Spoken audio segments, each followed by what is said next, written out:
plaisirs du monde ne m'attirent plus. Ton amour m'inonde, je t'aime, oh Jésus.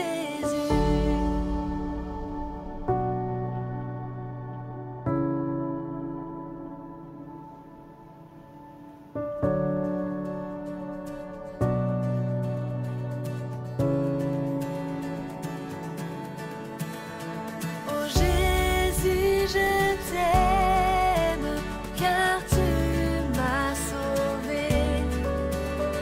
En t'offrant toi-même, ton sang m'a lavé. Sur la croix bénie, pour moi tu mourus. Ta mort est ma vie. Je t'aime, oh Jésus.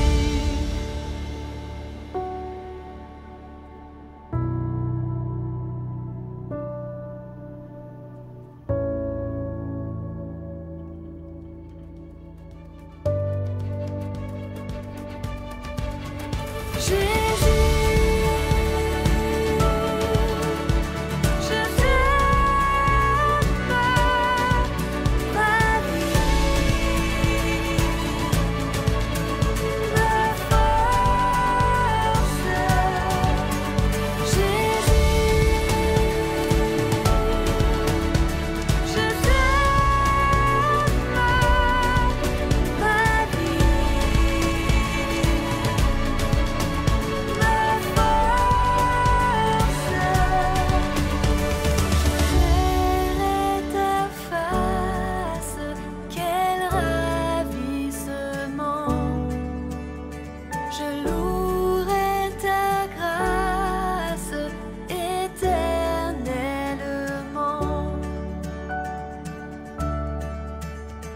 et dirai sans cesse avec les élus l'hymne d'allégresse. Je t'aime, oh Jésus.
Enseigne-moi, Seigneur, enseigne-moi.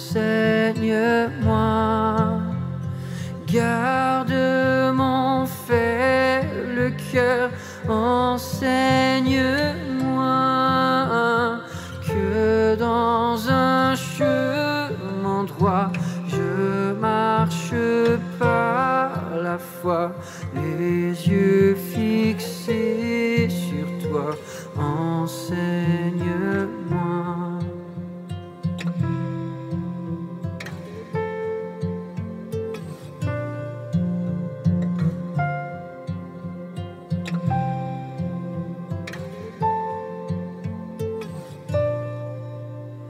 Seigneur, dans la douleur, enseigne-moi. Sur la mer en fureur, dirige-moi. Et dans la sombre nuit, si ton regard me suit, si ta main me conduit, j'irai sans peur.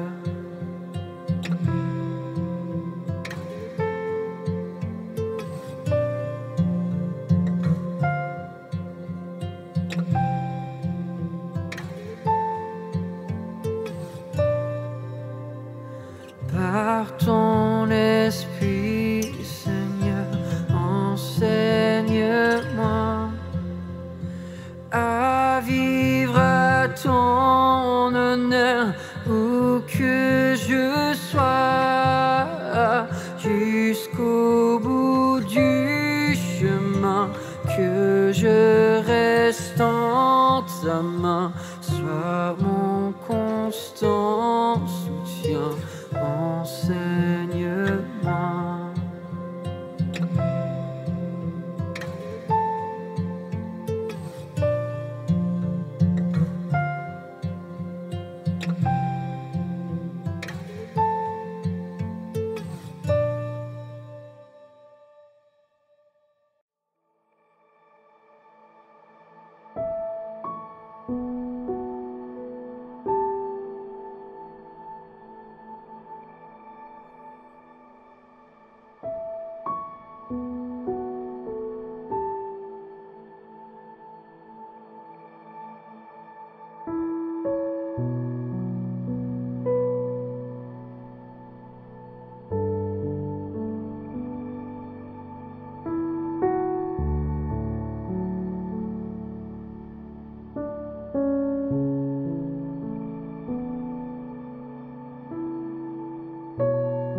Du Dieu vivant, me voici, viens me renouveler.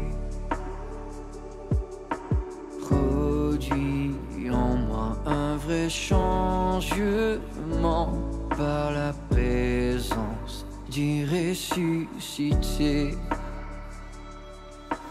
Que ta parole prenne vie en moi. Je ne vois pas, donne-moi la foi et que j'aspire à ta pureté. Saint-Esprit, viens me renouveler.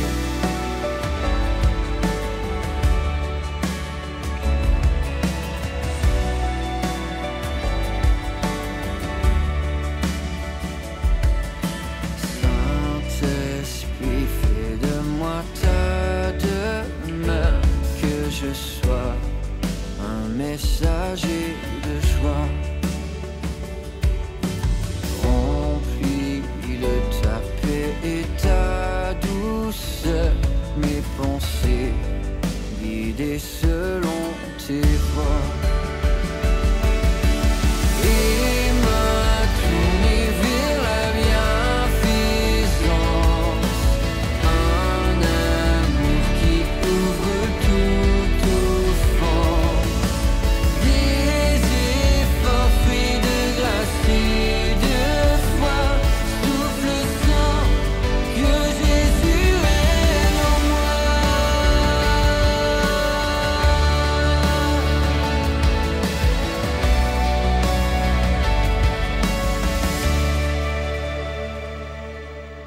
Saint-Esprit, dès le commencement, tu es vie dans ce que Dieu fait naître. Montre encore ici-bas ta puissance, que l'Église cherche à mieux te connaître.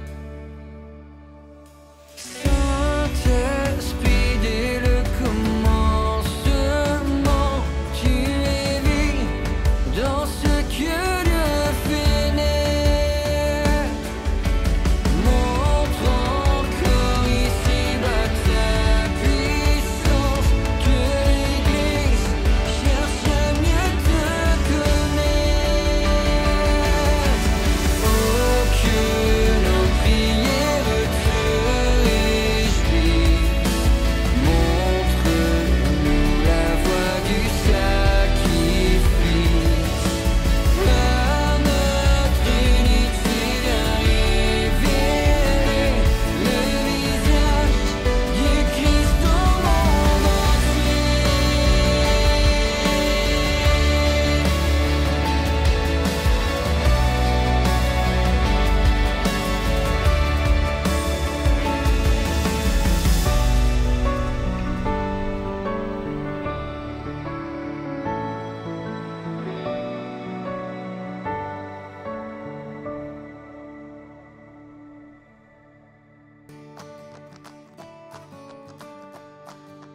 Bonjour tout le monde.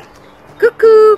Nous sommes Paul et Elisabeth Musser. On habite Rochetaillé-sur-Saône, juste au nord de Lyon. On fait partie de l'église qui se réunit à Trévoux. Et nous sommes super contents de pouvoir vivre cette journée avec vous. Que Dieu vous bénisse. Au revoir. Bye! Bonjour, Yann de l'église de Trévoux. J'habite à Lyonnais. Heureux de vous retrouver pour ce culte. Bon dimanche à tous. Bonjour à tous, je suis Laura de l'église de Villeurbanne-Cusset. Je vous souhaite à tous un bon culte et un très bon dimanche. Bonjour à tous, je suis Jérémy, j'habite Lyon, je fais partie de l'église de la Croix-Rousse. Et mes frères et sœurs de la Croix-Rousse se joignent à moi pour vous souhaiter un bon culte. Salut, on est la famille Graton. On habite Jeunesse et on va à l'église de Villeurbanne-Cusset. Et comme chaque dimanche matin, on est heureux de passer ce moment avec vous. On vous souhaite un excellent culte. À bientôt. À bientôt. À bientôt.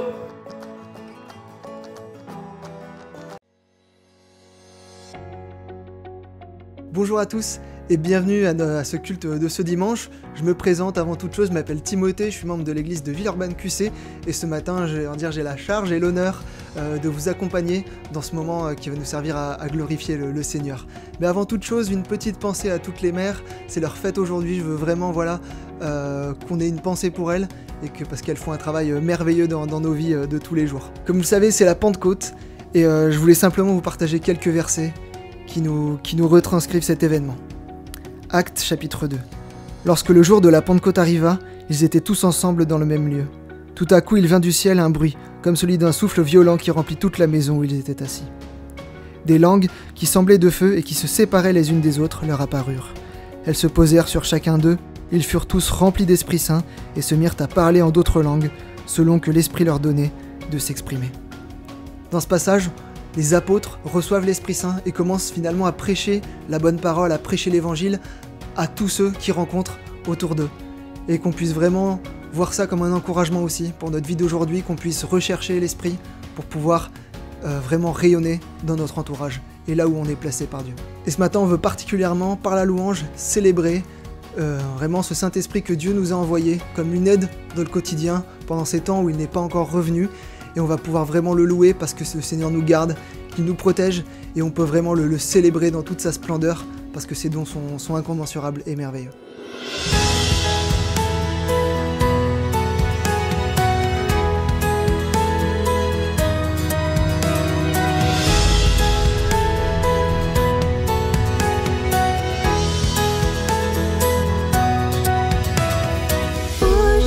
Bénis, nous t'adorons, soleil d'amour, roi glorieux. Comme la fleur, nous nous tournons vers tes rayons radieux.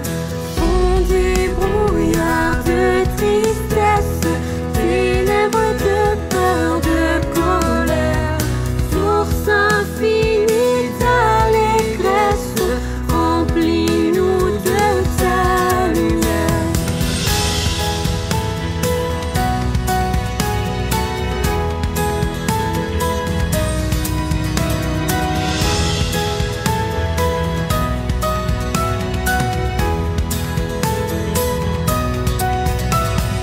Le ciel, la terre en louange réfléchissent ton éclat.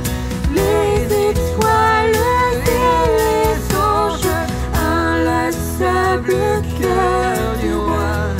Les forêts et les campagnes, les prairies et l'hirondelle, les torrents de nos montagnes, à cette joie nous appellent.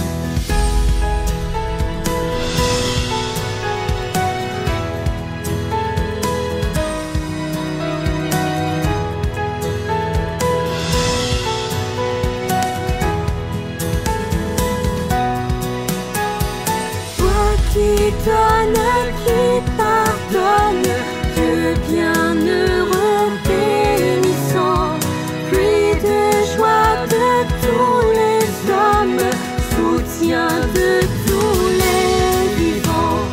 Toi le Père, Christ un frère, tous ceux qui t'aiment sont à toi. Apprends-nous l'amour sincère, élève nos rêves la joie.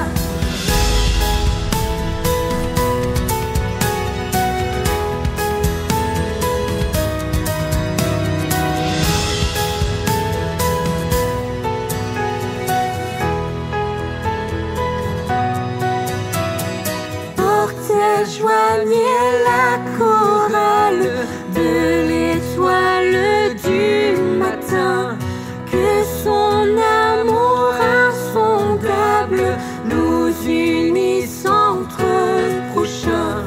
Toujours chantons, marchons vers lui, dans les épreuves victorieux. Par ce concert, soyons conduits dans la joie de notre Dieu.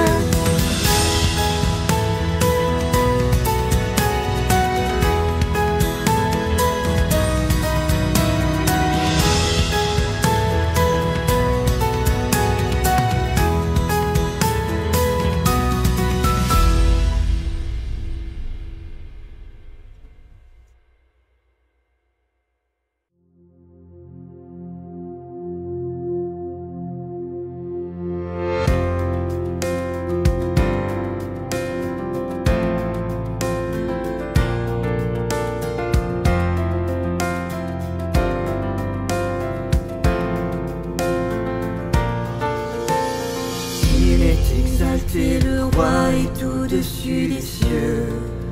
Je veux le louer, il est élevé, à jamais exalté. Je loue son saint nom. Il est Seigneur, sa vérité régnera. Tout l'univers se réjouit dans son saint nom. Il est exalté, le roi est au-dessus des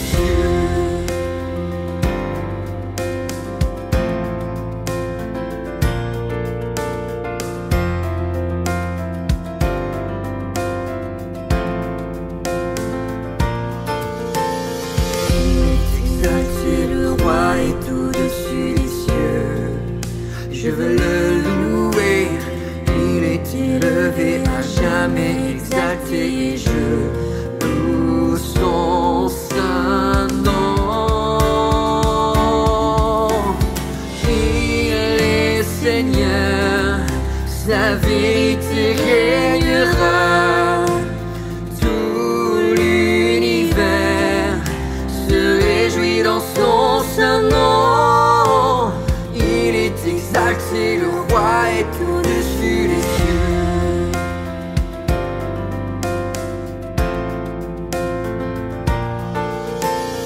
Il est Seigneur, sa vérité régnera. Tout l'univers se réjouit dans son saint nom. Il est exalté, le roi est au-dessus des cieux. Il est exalté, le roi est au-dessus des cieux. Il est exalté, le roi est au-dessus des cieux.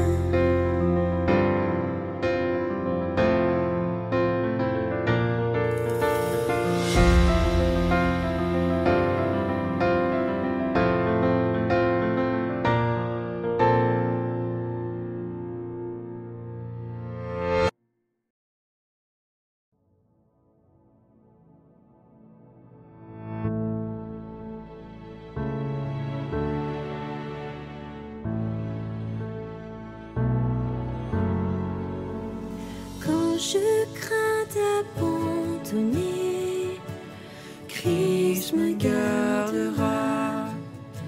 Quand Satan vient me tenter, il me gardera. Sur ce chemin sans son aide, je ne tiendrai pas. Mon amour est souvent tiède, il me gardera. Il me gardera. Il me gardera. Car mon sauveur m'aime tant. Il me gardera.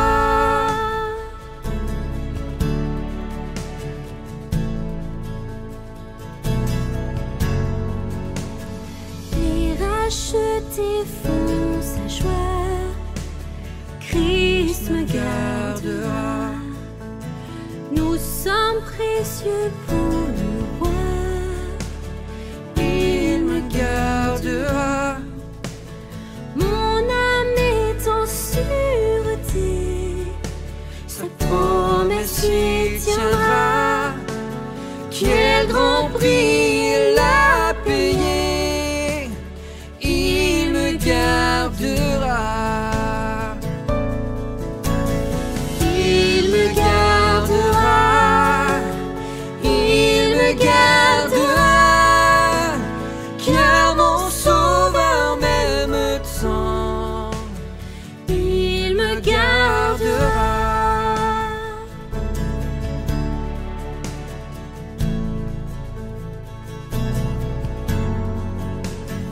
Il a souffert pour ma vie, Christ me gardera. Sa justice est accomplie, il me gardera. Avec lui ressuscité, il me gardera. Oui, enfin je le verrai quand il reviendra. Il me gardera.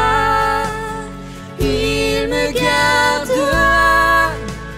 Car mon sauveur m'aime tant.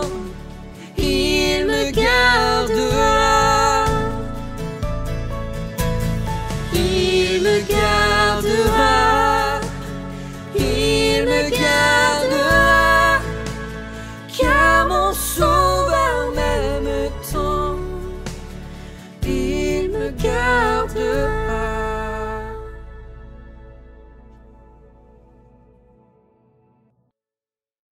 Merci Philippe et Alicia, mon épouse, pour ces magnifiques chants. On va maintenant passer à la prière. On va passer un premier temps de prière qui va nous permettre de prière libre pour faire monter nos prières vers Dieu, nos demandes, nos supplications, qu'on puisse vraiment se confier en lui pendant ce premier temps de prière.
Seigneur, tu vois les moments qu'on traverse tous, les difficultés, les épreuves. Je te remets vraiment nos vies, que tu puisses continuer de nous conduire, de nous guider en tant qu'Église et en tant que personne, en tant que chrétien, Seigneur. Amen. Mais le fruit de l'esprit est l'amour, la joie, la paix, la patience, la bonté, la bienveillance, la fidélité, la douceur et la maîtrise de soi. Pour ce deuxième temps, je veux vraiment que nos prières soient centrées sur ce que peut nous apporter le Saint-Esprit. Pas forcément des choses extravagantes, mais vraiment des dons qu'on peut travailler et qui peuvent vraiment transformer nos cœurs en profondeur.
Seigneur Père, on a tellement besoin du Saint-Esprit dans nos vies pour être toujours plus conforme à toi, Seigneur.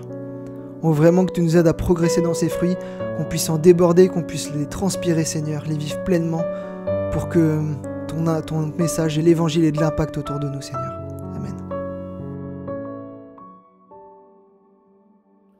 Salut à tous, je m'appelle Yon Amir Combo, j'habite à Lyon et je fréquente l'église de Villeurbanne-QC. Et ce matin, je vais vous partager un petit peu comment Dieu m'a façonné, comment il m'a travaillé, il m'a encouragé pendant ces 2 mois de confinement et encore aujourd'hui pendant cette période de déconfinement. Alors moi, je voulais vous parler de la confiance en Dieu. On a commencé le mois de mars avec des projets plein la tête, des idées et du jour au lendemain, Monsieur le Président nous a dit vous restez chez vous, vous bougez pas, vous faites rien. Bon bah j'ai rien fait pendant 2 mois quasiment et je m'attendais pas à ça, j'avais pas prévu ça. Et cette incertitude, ce flou, ça peut nous faire peur. Et moi ça m'a inquiété les premiers jours, je me suis dit pourquoi, qu'est-ce que je vais faire, comment je vais faire, comment ça va se passer après ce confinement, plein de questions et donc j'avais pas la réponse. Et en plus de ça, je sais pas vous, mais pendant cette période, j'ai reçu plein d'informations venant de part et d'autre concernant le coronavirus, la situation dans le monde, ce que le gouvernement comptait faire, et ouais, un brouhaha en fait dans ma tête qui ne me rassurait pas. Et mais rapidement, le Seigneur m'a dit attends Johan, pause, oublie pas, je suis ton Dieu, je te connais, je t'aime. Et je sais ce qui est bon pour toi. Je veux le meilleur pour toi d'ailleurs. Et je me suis dit ouais, c'est vrai Seigneur. J'ai pas à m'inquiéter parce que t'es au-dessus de tout ça. Ton temps n'est pas notre temps. Et tu sais tout simplement. Et moi je ne sais pas tout. Et c'est normal, c'est légitime, c'est même bien que je ne sache pas tout parce que je ne saurais pas à quoi faire de toutes ces informations. Mais lui il sait tout et surtout il est au contrôle. Et parce qu'il est au contrôle, on peut lui faire pleinement confiance. Et bien sûr que cette période, c'est une épreuve, c'est triste, mais Dieu a le dernier mot. Voilà, pour cela, on peut vraiment se reposer sur lui. Et c'est ce qu'il m'a dit et rappelé pendant ces 2 mois.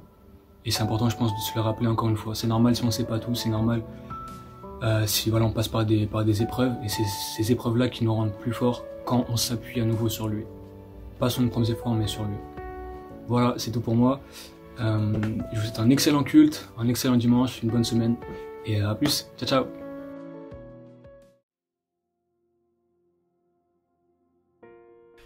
Bonjour à tous, j'espère que vous allez bien. Un autre dimanche de déconfinement, j'espère que vous profitez de votre liberté retrouvée. Et en même temps, je sais, il y a beaucoup de tristesse qu'on ne puisse pas de nouveau se rassembler comme on le faisait auparavant.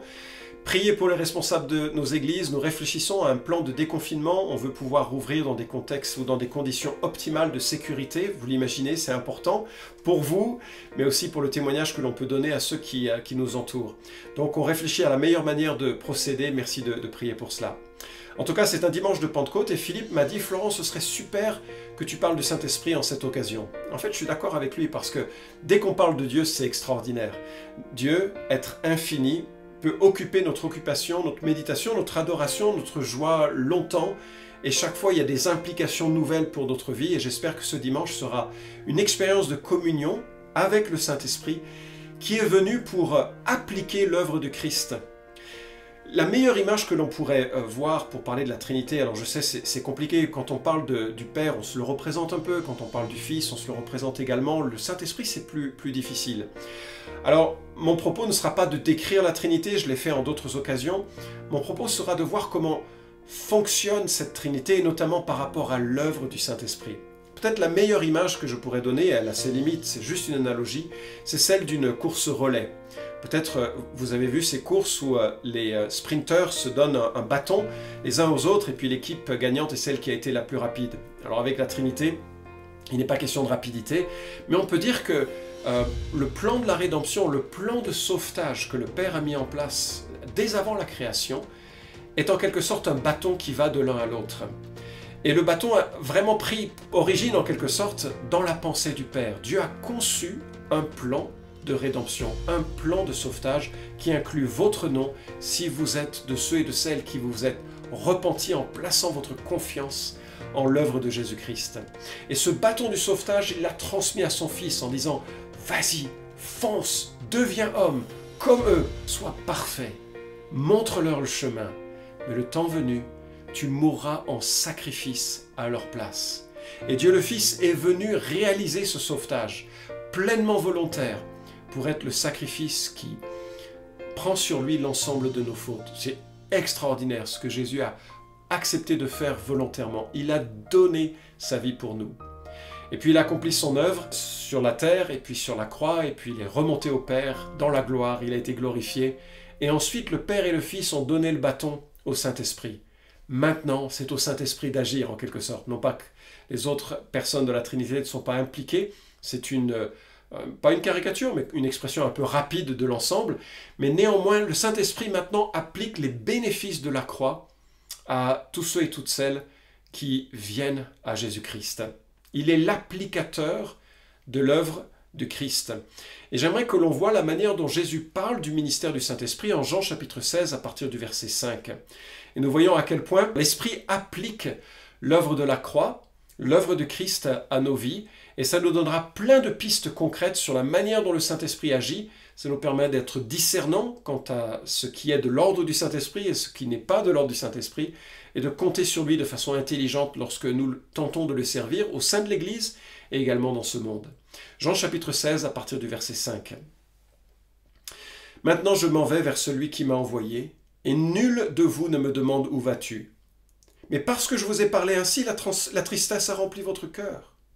Cependant je vous dis la vérité, il est avantageux pour vous que je parte, car si je ne pars pas, le Consolateur ne viendra pas vers vous. Mais si je m'en vais, je vous l'enverrai.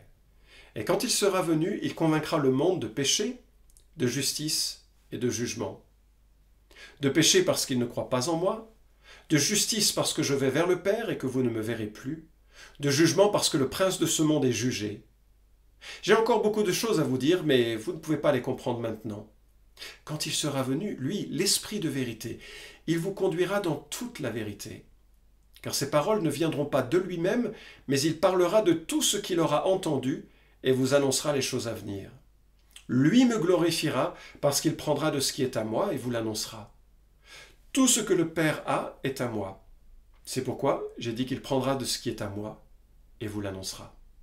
J'aimerais développer l'action de l'Esprit qui nous est proposée ici en 3 points. Et la première chose que je voudrais noter, c'est que l'Esprit défend l'Église. Le Saint-Esprit nous défend.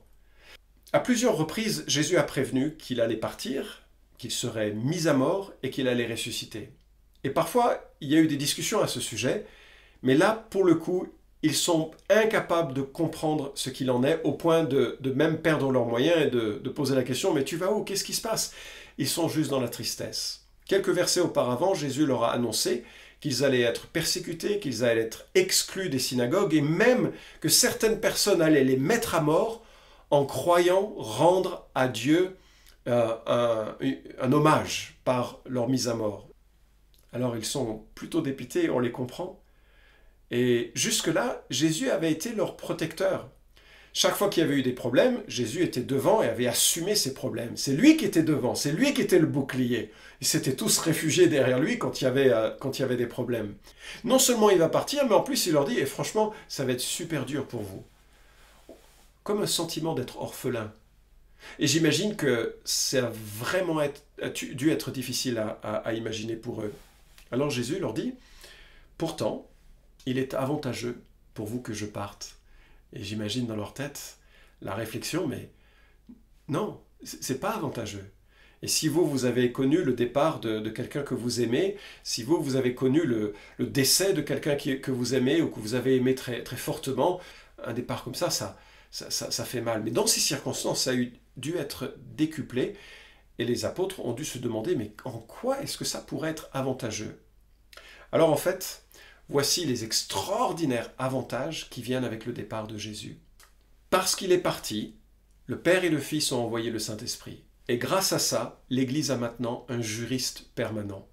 En Jean chapitre 14, 2 chapitres auparavant, Jésus avait déjà employé le terme de consolateur pour dire « Je vous enverrai un autre consolateur », en évoquant que lui-même était le premier consolateur.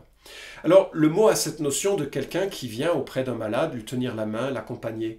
Et c'est vrai que quand on est dans la souffrance, parfois le plus beau cadeau qu'on puisse avoir, c'est juste quelqu'un qui est présent. Pas forcément quelqu'un qui parle, et surtout, certaines fois, les gens disent des choses un peu crues, un peu inutiles. Juste quelqu'un qui est présent et qui apporte le cadeau de son amour et de son amitié. C'est un peu l'idée qui est là avec cette présence du Saint-Esprit. Mais il y a une autre connotation du mot qui est cette fois-ci beaucoup plus de l'ordre de la défense juridique. C'est-à-dire que cet autre consolateur, il vient pour nous défendre de tout ce qui viendrait nous accuser. Pourquoi est-ce qu'il est le second consolateur? Parce que le premier, il est mort à la croix pour nous.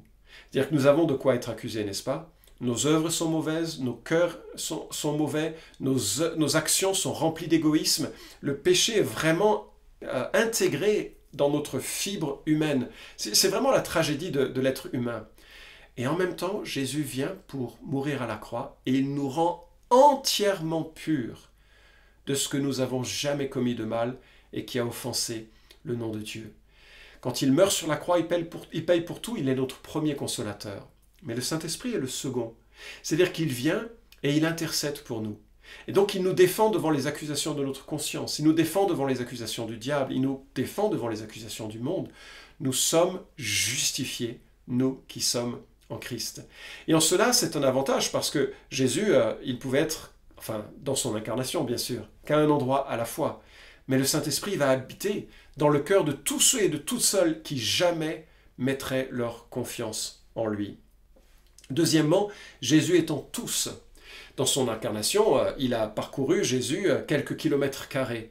Mais quand on voulait le voir, il fallait presque prendre un ticket. Au point que ces 4 copains qui avaient foi que Jésus pouvait guérir leur ami paralytique, et qui n'avaient plus de place pour venir voir Jésus, ils montent sur un toit, brisent le toit pour faire descendre leur ami face à Jésus.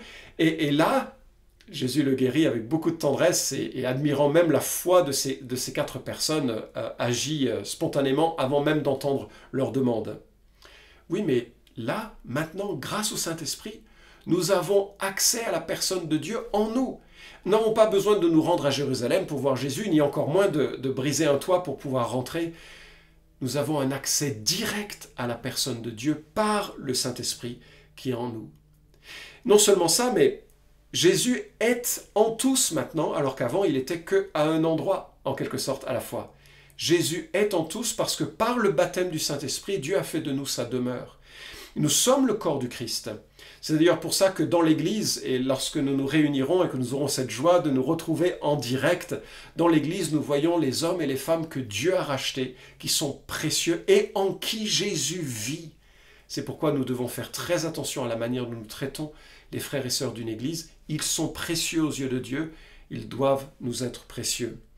Troisième avantage que je vois par cela, c'est qu'il y a une puissance qui nous est donnée dans l'évangélisation. Acte 1.8 nous montre clairement combien l'Esprit est donné pour que nous soyons ses témoins. Voici, vous recevrez une puissance, celle du Saint-Esprit survenant sur vous, et vous serez mes témoins, dit Jésus. Et donc, vraiment, le Saint-Esprit défend l'Église contre les accusations, elle nous permet que Christ soit en nous, et elle nous rend capables de témoigner. Quelques jours avant de mourir, Jésus annonce à ses disciples que le Saint-Esprit viendrait. À un moment donné, il vient souffler sur eux en disant « Recevez le Saint-Esprit ». Mais bien sûr, il n'est pas venu à ce moment-là parce que Jean 7,39 nous dit qu'il ne peut pas venir avant qu'il soit glorifié. C'est le bâton de relais qui a été donné en quelque sorte. Le Père l'a donné au Fils qui vient accomplir la rédemption. Quand il monte, ce bâton va être donné au Saint-Esprit qui va appliquer ce que le Fils a réalisé à la croix pour nous. En fait, quand on regarde la liste des choses que l'Esprit Saint fait lorsque quelqu'un se convertit, c'est remarquable. Premièrement, la personne naît d'en haut, ou il naît de nouveau par l'Esprit. Deuxièmement, la personne est régénérée par l'Esprit.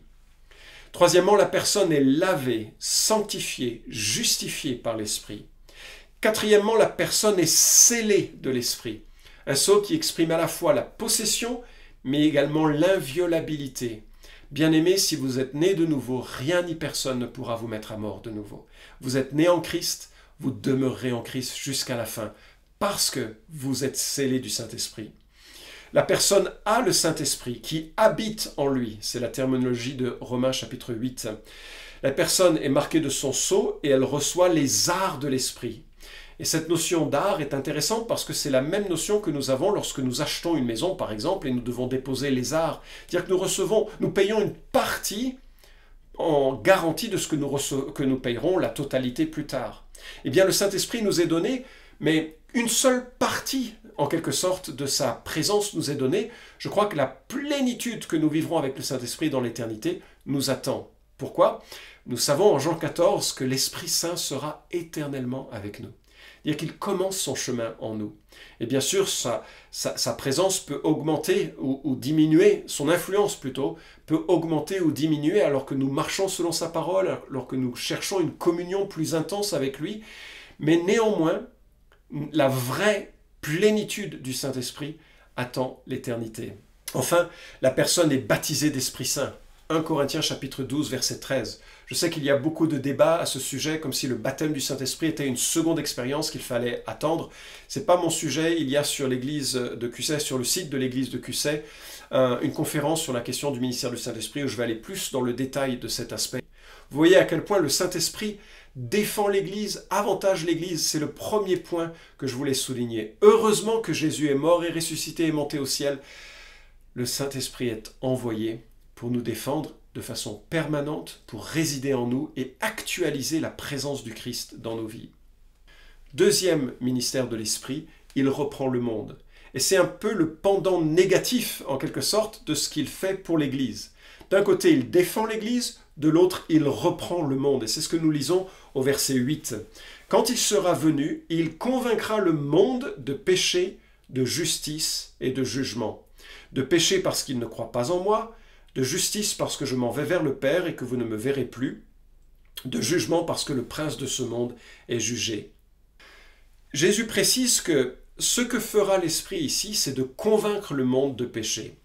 Alors, vous avez remarqué probablement que c'est un singulier, ce n'est pas un pluriel. Le Saint-Esprit ne vient pas convaincre des péchés que nous commettons ou que le monde commet. Non, il vient convaincre d'un seul péché, qui est le péché condamnable qui ne connaît aucun pardon. Lequel? Celui de ne pas croire en l'œuvre du Christ. Alors regardons un petit peu plus. Il convainc. Le verbe a une connotation de reproche. Il fait le procès. Il est là pour donner une correction, un reproche, une dénonciation. Et le péché dont il est question, c'est que l'on n'a pas confiance en Dieu. Très longtemps, j'ai pensé que c'était une série de convictions, que l'on a fait le mal et que il fallait donc, dans nos techniques d'évangélisation, faire peser la main de la culpabilité sur les gens pour qu'ils ressentent le poids de leur faute. Tu as menti, tu as convoité, donc tu as commis l'adultère, tu as été en colère, donc tu as commis un meurtre, tu as des idoles dans ta vie. Et certes, c'est tout à fait possible parfois d'utiliser les 10 commandements pour essayer de mener cette tâche de conviction sur le cœur. Mais je note avec Carson et Keller que en fait, il y a plusieurs motivations que nous trouvons pour venir à Christ et elles ne sont pas toutes liées à la culpabilité. Par exemple, parfois la motivation est de venir à Dieu par peur du jugement et de la mort. Parfois la motivation est de venir à Dieu par désir de se libérer des fardeaux de la culpabilité et de la honte. Parfois la motivation vient d'une appréciation de l'attrait de la vérité. Parfois la motivation est de venir pour satisfaire des désirs existentiels insatisfaits. Je pense à cette femme par exemple en Jean chapitre 4, la Samaritaine. Parfois, la motivation est de venir à Dieu pour résoudre un problème. Enfin, la motivation peut être de venir à Dieu simplement par désir d'être aimé. Et donc, les motivations peuvent être diverses. Le Saint-Esprit ne vient pas convaincre des péchés, mais il vient convaincre d'un péché, celui de ne pas croire en Christ. Voilà l'acte qui condamne les hommes loin de Dieu, parce que les hommes loin de Dieu essayent de masquer les œuvres mauvaises qu'ils font par tout un tas de choses qui leur donnent bonne conscience. Les hommes essayent de faire plein d'œuvres bonnes. Les hommes essayent de faire plein de rituels. Les hommes confèrent à d'autres hommes des puissances qui leur permettraient éventuellement de recevoir le pardon. Les gens viennent voir des pasteurs, des prêtres, plus rarement des pasteurs, pour essayer d'obtenir un pardon ou une assurance face à leurs péchés. Et ces gens se mettent à croire en une religion, croire en des rituels, croire en quelque chose que les hommes peuvent leur faire. Mais en réalité, la seule chose qui condamne, c'est ne pas croire en ce que Jésus a fait.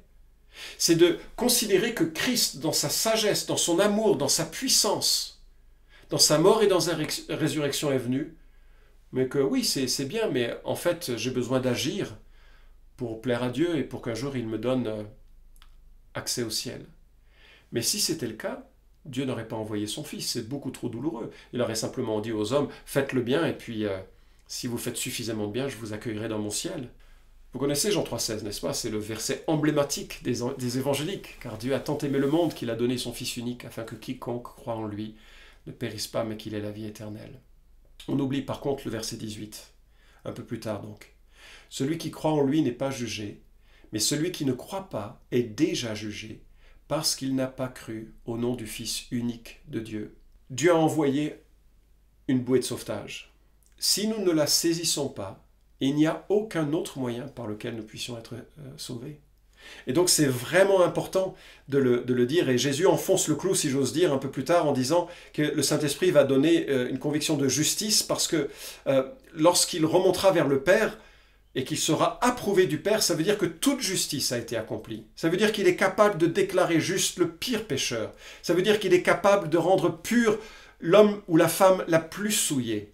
Dieu, le Père, a accepté le sacrifice de son Fils parce qu'il est remonté au Père. Puis de jugement parce que le prince de ce monde est jugé. Le diable qui était à l'initiation du premier péché et qui a engendré ce désastre, le diable a été écrasé par la venue de Christ sur terre. Hébreux 2, 14 nous dit qu'il a écrasé celui qui avait le pouvoir sur la mort, c'est-à-dire le diable. Colossiens 2, 15, il a dépouillé les principautés et les pouvoirs et il les a publiquement livrés en spectacle, en triomphant d'elles à la croix.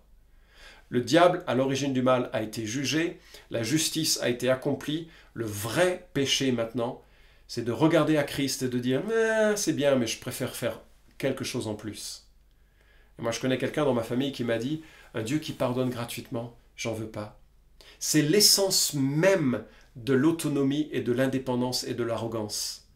Et ça nous condamne en enfer. Et le rôle du Saint-Esprit, c'est de venir montrer que cette justice-là est insuffisante. C'est tellement triste de voir des gens qui méprisent la substitution de Christ en pensant que c'est secondaire, mais c'est central. 1 Corinthiens le dit ainsi, « C'est par lui que vous êtes en Christ Jésus, qui, de par Dieu, a été fait pour nous sagesse et aussi justice, sanctification et rédemption. » Dire que lui a été fait pour nous, justice et rédemption, pour que nous puissions en profiter. J'aime bien cette expression, Jésus vit la vie parfaite que j'aurais dû vivre, mais que je n'ai pas vécue.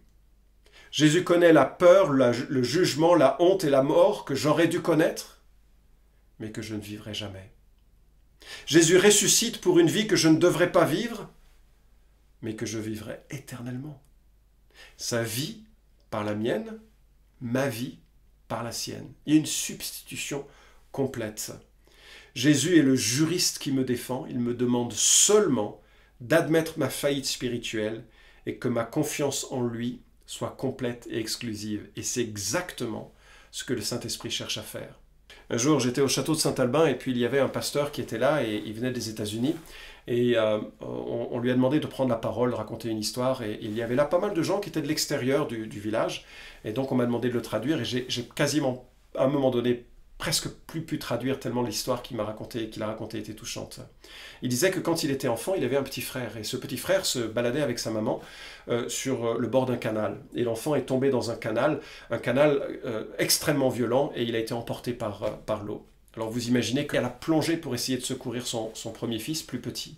Et son premier fils se débattait dans l'eau. Il essayait de faire tout ce qu'il pouvait, il ne savait pas nager, puis le courant était très fort. Et sa mère a réussi à l'approcher. Mais chaque fois qu'elle le prenait dans les bras, le fils paniquait, battait des mains et la repoussait. Et sa mère lui hurlait « Fais-moi confiance, je peux te sauver, lâche-toi, laisse-moi te prendre !» Et à plusieurs reprises, elle a pris son fils dans les bras, mais le fils paniqué la repoussait. Et son fils est mort. Et j'étais là en train de traduire, et j'étais saisi dans toutes mes tripes par cette histoire qu'il racontait, qui semblait tellement vivante. Il avait à ce moment-là, il devait avoir la quarantaine, cinquantaine, et c'était encore très vif dans son souvenir. Le Saint-Esprit, c'est ce qu'il fait. Il est comme cette femme qui s'approche de nous et qui dit « laisse, lâche-la faire, laisse-toi sauver ». Et autant il défend l'Église et autant il reprend le monde pour lui dire « ta justice est insuffisante, laisse-toi faire ».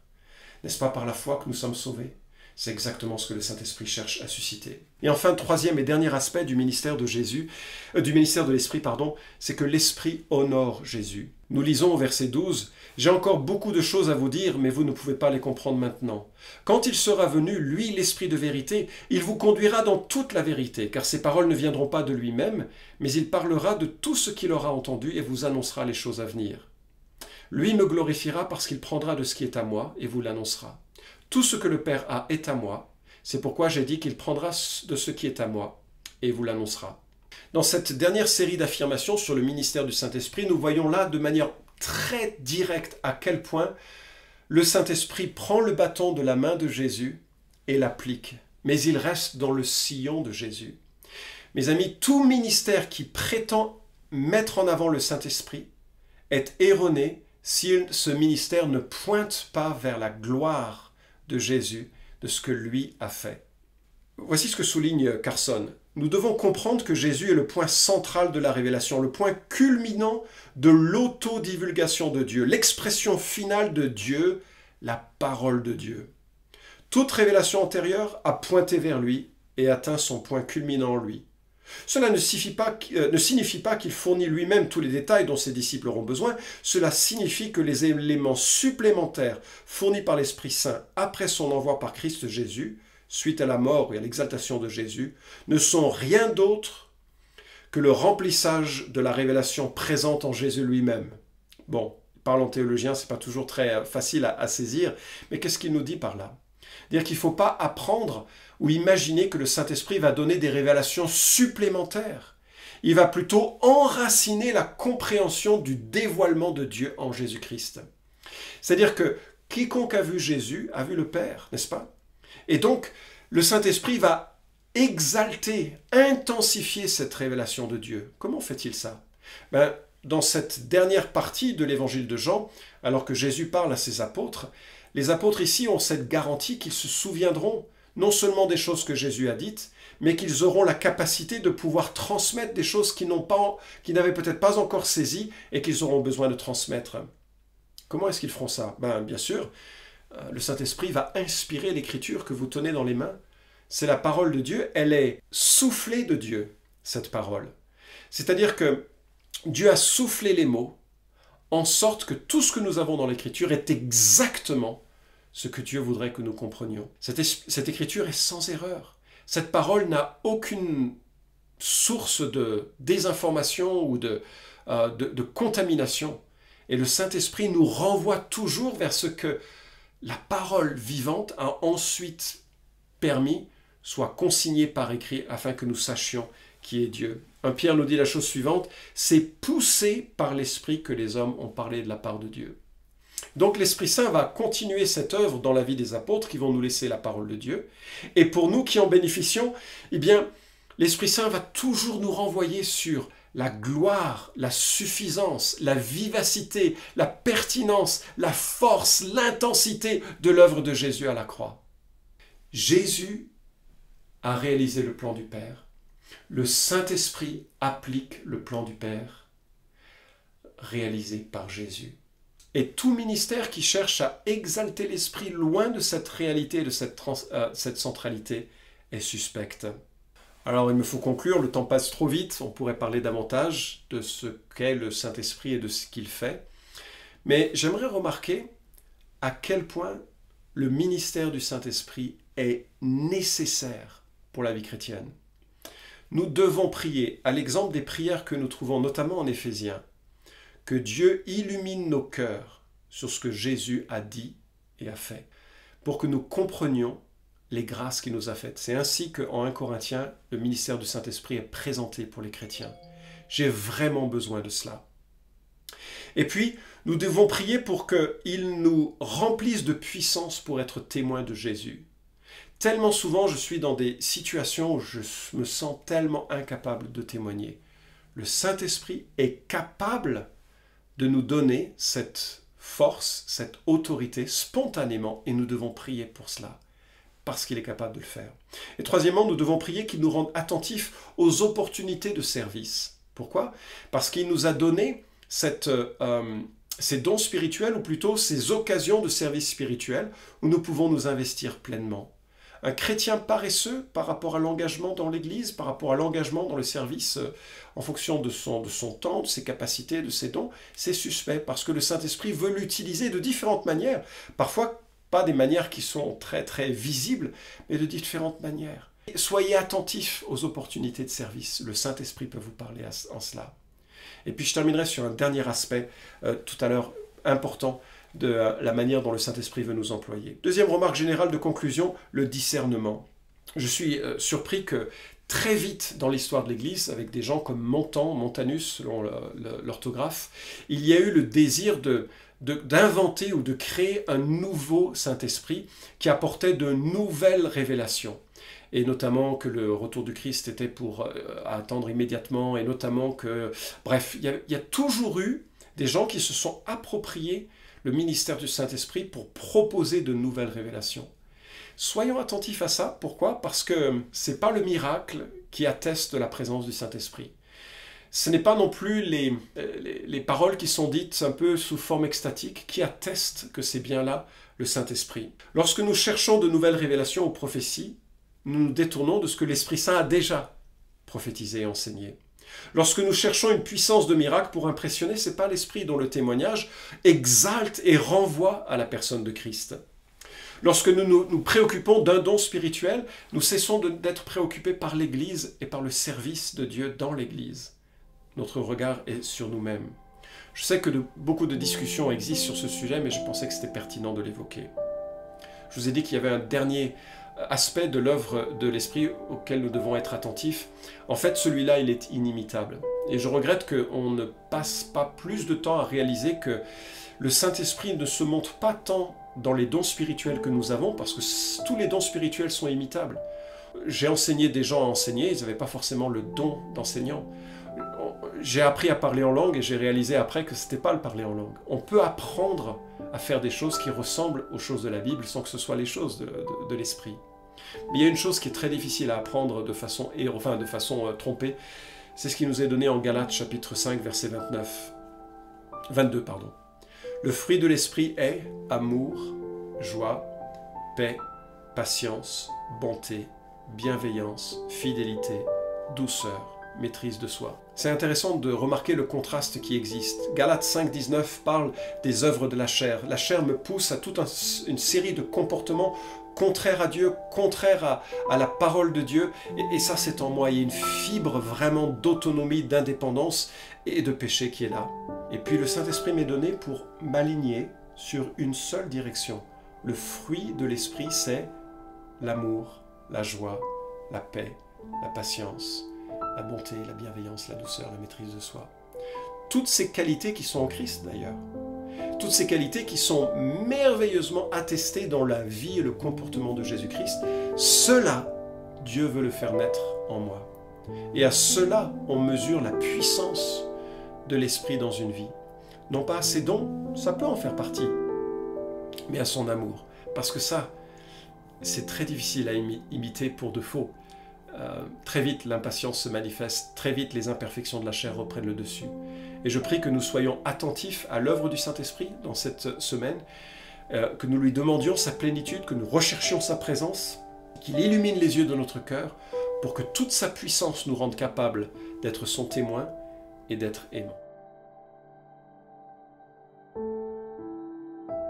Merci beaucoup Florent pour ce message que Dieu t'a mis à cœur ce matin de nous apporter. On va avoir la chance de partager un dernier moment dans la louange autour d'un chant qui s'appelle Saint-Esprit. Tout le monde peut-être ne le connaît pas, mais c'est un très beau chant sur le sujet et on peut vraiment le chanter comme une réponse à tout ce que nous venons d'entendre et ce qu'on peut vivre chaque jour.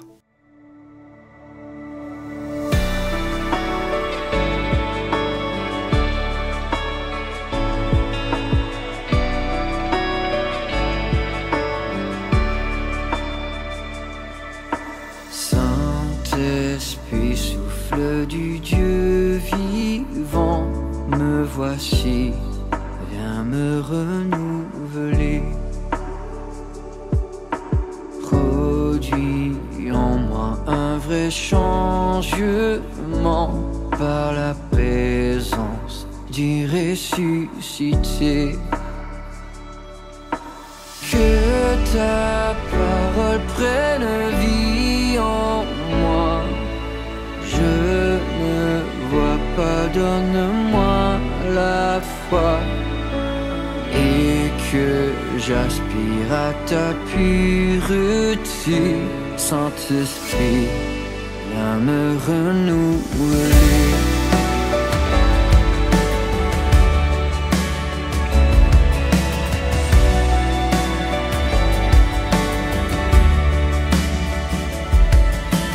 Saint-Esprit, fais de moi ta demeure, que je sois un messager de joie.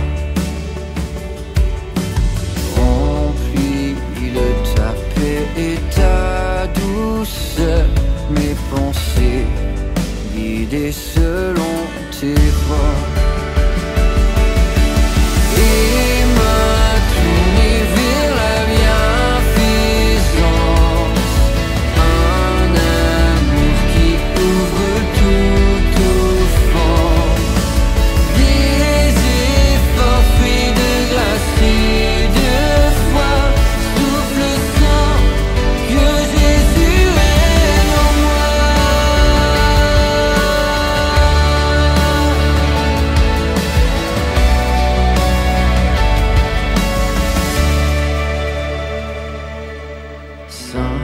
Saint-Esprit, dès le commencement, tu es vie dans ce que Dieu fait naître. Montre encore ici-bas ta puissance, que l'Église cherche à mieux te connaître. Saint-Esprit, dès le commencement, tu es vie dans ce que Dieu fait naître. Montre encore ici-bas ta puissance, que l'Église cherche à mieux te connaître. Oh, que nos prières te réjouissent. Montre-nous la voie du sacrifice. Par notre unité viens révéler le visage du Christ au monde entier.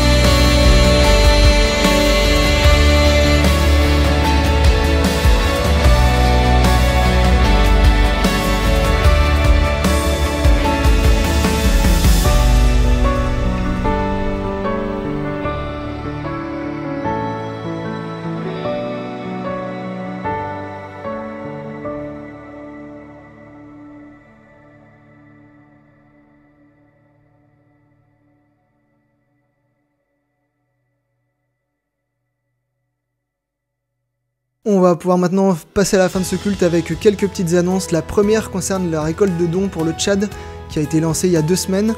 On est arrivé à peu près à 2500 € la semaine dernière. Il y a une fondation qui permet de doubler ce don, donc on est aujourd'hui à 5000 € récoltés. Vous avez encore une semaine pour ceux qui ont à cœur de donner pour cette œuvre là-bas. En ce qui concerne la suite des événements, notre union d'église et les églises partenaires sont en train de réfléchir à quand on pourra reprendre nos cultes, et chaque église communiquera indépendamment sur ces points-là. Passez un bon dimanche, bonne Pentecôte, bonne fête des mères, et en espérant vous revoir très vite dans nos assemblées. Bonjour à tous, je suis Jean-Daniel Bonneteau de l'église de Croix-Rousse. Prions ensemble.